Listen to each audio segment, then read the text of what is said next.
Okey, Assalamualaikum. Sekarang kita berada di booth TSG. Kepada peminat Tegar TSG, boleh datang ke booth ni untuk dapatkan merchandise. Apa ada kat booth TSG ni? Okay, so kat booth merchandise ni kita bawa t-shirt, jersey yang TSG punya lah. So kita tunjuk sikit.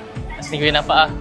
Jersey team yang untuk tahun ni punya, yang mana Aiman Rosli, Haris Saleh, Syamia Aiman, ada semua pakai jersey ni tu semua. So kita juga bawa t-shirt jugalah, dan kita ada merchandise baru. Macam ni saya pakai bucket hat. So bucket hat pun limited, agak pemurah je. So make sure datang booth kita orang, macam-macam lagi kita orang sediakan. Sekarang kat booth TSG ada promosi apa-apa untuk orang yang datang nak beli? Kita ada promosi, kita ada jual jersey 170, 200. Itu antara promosi kita orang lah. Dan esok kita akan buat lagi banyak promosi untuk pada last stage kat KL. So make sure datang beramai-ramai kat booth TSG. Okey.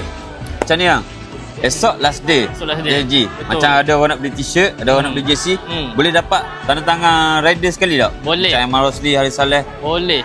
Kalau kita ada masa, rider datang sini, kita akan make sure lah siapa yang beli tu akan dapat sign daripada kita. Kita akan sediakan poster juga. So jangan risau, dapatkan esok. Tadi untuk geng KL, kat KLCC esok Geng KLCC. Jumpa anda kat sana. Jumpa di sana. Let's check it out.